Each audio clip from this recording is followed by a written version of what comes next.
구독, 좋아요는 사랑과 감동입니다.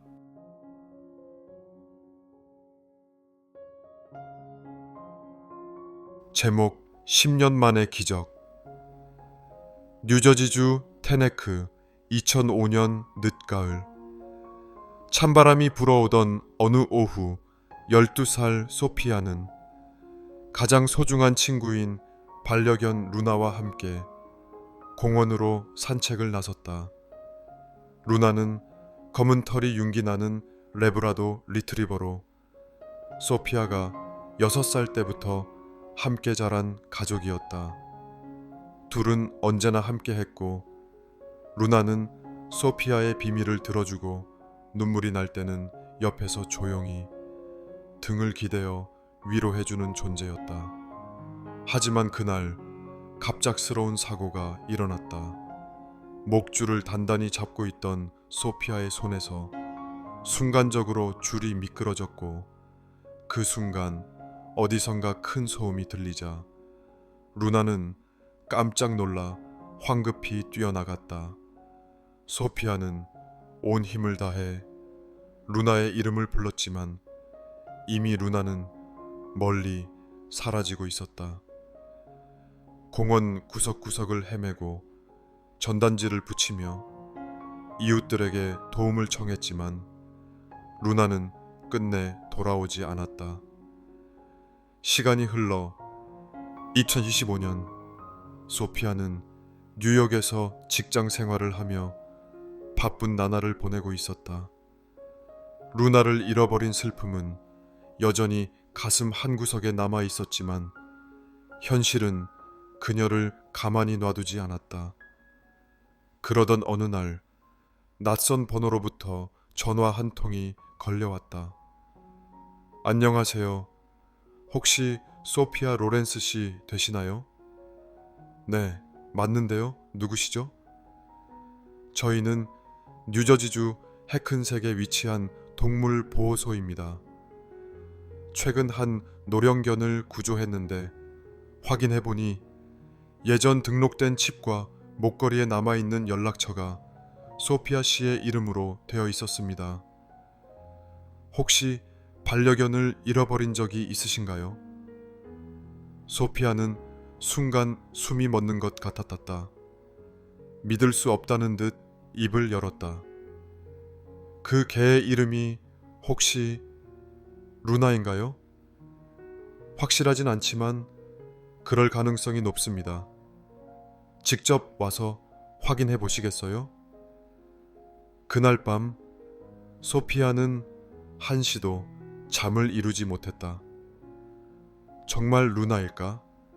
아니면 이름이 같은 다른 개일까? 하지만 어딘가에서 그녀를 기다리고 있을지도 모를 루나를 생각하니 가슴이 뛰었다. 다음 날 아침 소피아는 서둘러 뉴저지로 향했다. 보호소에 도착하자 한 직원이 그녀를 안내했다. 작은 방 안 한 노령의 개가 담요 위에 웅크리고 있었다. 세월의 흔적이 역력한 희끗희끗한 털과 조금은 둔해진 움직임. 하지만 그 눈빛만큼은 소피아가 기억하는 루나와 똑같았다. 루나? 소피아는 떨리는 목소리로 이름을 불렀다. 개는 처음엔 낯설다는 듯 고개를 갸웃했지만 곧 익숙한 향기를 맡고는 천천히 다가왔다. 그리고 소피아의 손을 조심스레 핥았다. 루나!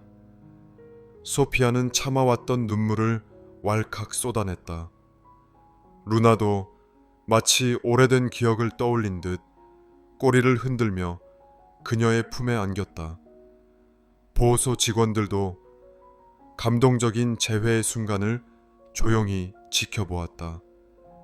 그 후 소피아는 루나를 다시 집으로 데려왔다. 잃어버린 시간은 길었지만 남은 시간은 함께하기로 다짐했다. 이제는 나이가 들어 예전처럼 힘차게 뛰어다닐 수는 없지만 루나는 여전히 소피아에게 가장 소중한 친구였다. 이 감동적인 재회는 지역 뉴스에도 소개되었고 많은 사람들이 이 이야기에 감동했다. 오랜 세월이 흘러도 변하지 않는 유대감과 사랑. 소피아와 루나는 마치 운명처럼 다시 하나가 되었다.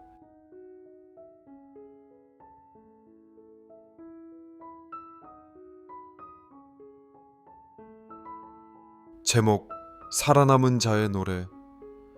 겨울비가 부슬부슬 내리던 어느 날 88세의 노인 나트는 긴 세월을 살아온 주름진 손으로 차 한 잔을 들었다.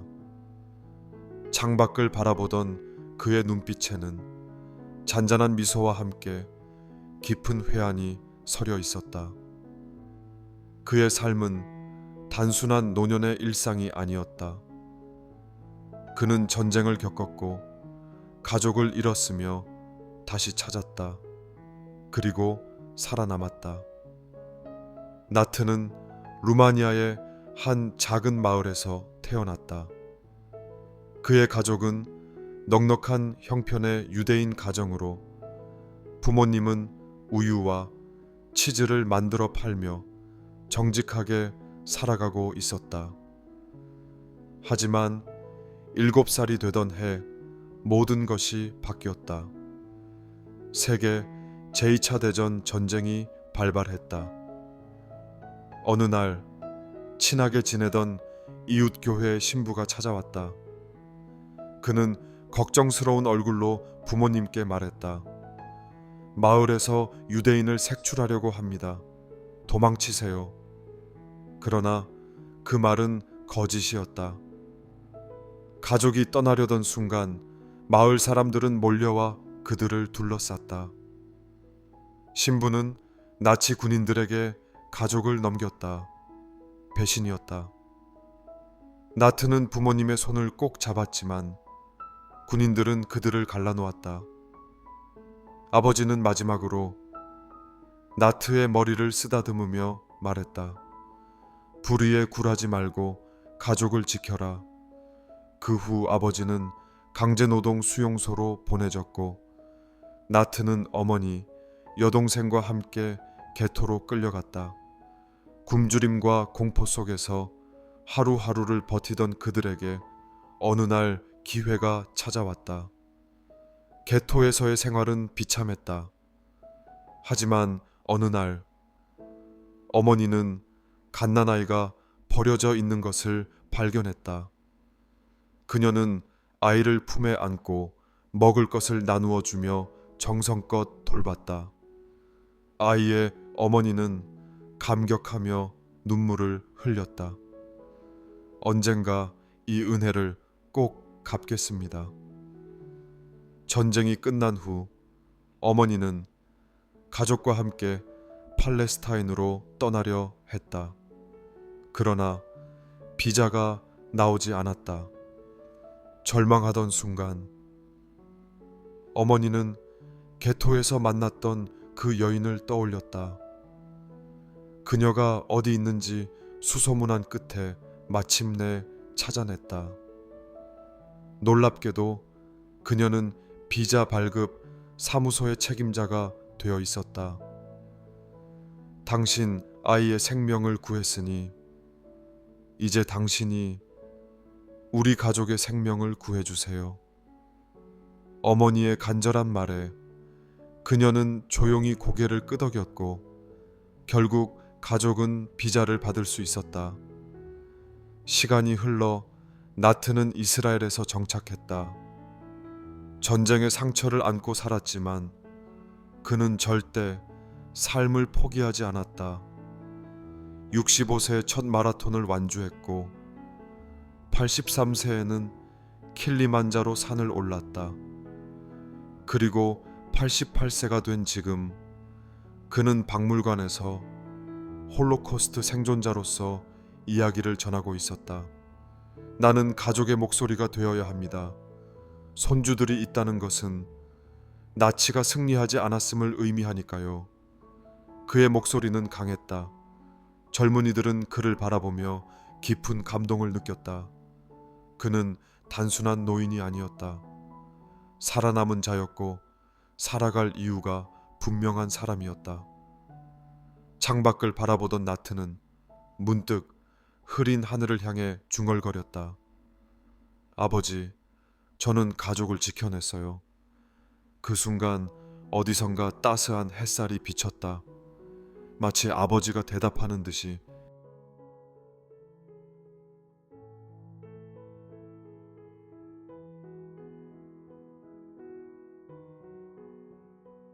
제목 모래 속의 보물. 오늘의 주인공은 다름 아닌 미국의 한 작은 마을에 사는 32세의 남성 제임스였다. 그는 큰 부자도 유명한 사람도 아니었지만 세계를 여행하며 소소한 재미를 찾는 것을 좋아하는 사람이었다. 어느 날 그는 친구에게 들은 세계에서 가장 큰 모래 언덕에 대한 이야기를 듣고 그곳에 가기로 결심한다. 어딘가에 숨겨진 보물이 있을지도 몰라. 제임스는 자신에게 말하며 그는 지도도 없이 모래 언덕이 있다는 사막으로 향했다. 그가 도착한 곳은 아랍에미리트의 한 외진 해변가. 해변과 모래 언덕은 그가 상상한 것보다 훨씬 크고 웅장했다. 바람은 살짝 불고 있었고 사막의 고요함 속에서 제임스는 점차 자신이 무슨 일을 하고 있는지 궁금해지기 시작했다. 하지만 그곳에서 뭔가 신비한 것을 발견할 수 있을 것 같다는 직감에 그는 자신을 믿고 모래 언덕을 오르기 시작했다. 몇 시간이 흐른 후 제임스는 마침내 모래 언덕의 꼭대기 근처에 도달했다. 지쳐서 앉아 쉬고 있는데 그 순간 그의 발에 무엇인가 단단한 것이 닿았다. 그는 발을 뻗어 그것을 다시 훑어봤고 그것은 묵직하고 반짝이는 금속 조각이었다. 보물인가? 그는 순간적으로 가슴이 뛰었다. 조심스럽게 그 금속 조각을 손에 쥐고 보니 그것은 낡은 동전이었다. 그러나 그것은 단순한 동전이 아니었다. 동전의 표면에는 기이한 문자가 새겨져 있었고 그 문자는 그가 이전에 본 적 없는 문자들이었다. 흥분된 마음으로 제임스는 동전을 주머니에 넣고 근처의 작은 마을로 향했다. 마을에 도착한 제임스는 작은 서점에 들어갔고 서점 주인에게 그 동전을 보여주었다. 주인은 동전을 보고 잠시 침묵을 지켰다. 그리고 나서 입을 열었다. 이건 바로 수백 년 전 고대의 보물에 대한 전설에 등장하는 동전입니다. 이 동전은 전설에 따르면 사막의 깊은 곳에서 숨겨진 보물의 열쇠라고 전해져 내려옵니다. 제임스는 놀라움을 감추지 못했다. 그럼 이게 진짜 보물의 열쇠라고요? 서점 주인은 미소를 지으며 말했다. 그렇습니다. 하지만 그 보물을 찾는 건 쉽지 않을 겁니다. 그것은 단지 시작에 불과해요. 그 이후로 제임스는 마을 사람들과 함께 보물을 찾기 위한 여러 가지 시도를 했다. 사막의 끝없는 모래 속에서 무엇인가를 찾는 것은 쉽지 않았고 그 과정에서 수많은 웃음과 실수들이 이어졌다. 제임스는 가끔 동전을 빼내어 들여다보며 보물이 무엇일지 상상하며 꿈을 꾸었다. 그리고 어느 날 제임스는 마침내 모래 속에서 그 전설의 보물을 찾게 된다. 하지만 그것은 예상과는 달리 수많은 골동품들이 담긴 작은 상자가 아니라 사람들의 손길이 닿은 오래된 일기장이었다. 그 일기장은 한 고대 탐험가가 남긴 기록으로 그의 여행 중 일어난 사건들이 적혀 있었다.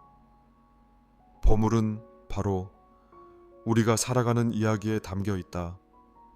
제임스는 그 일기장의 마지막 부분을 읽으며 자신이 찾은 것이 단지 물질적인 보물이 아니라 여행과 모험에서 얻은 진정한 가치임을 깨닫게 되었다. 그의 여행은 단순한 보물 찾기가 아니었음을 깨닫고 제임스는 다시 한번 세계를 여행하며 진짜 보물인 경험과 추억을 쌓아가기 시작했다. 이 이야기는 결국 우리가 찾는 보물은 물질적 가치가 아니라 인생에서의 소중한 순간과 사람들 속에 있다는 메시지를 전해준다. 제임스의 우픈 모험은 그 자체로 많은 이들에게 영감을 주었고 2024년 전 세계적으로 작은 소문을 일으키게 되었다.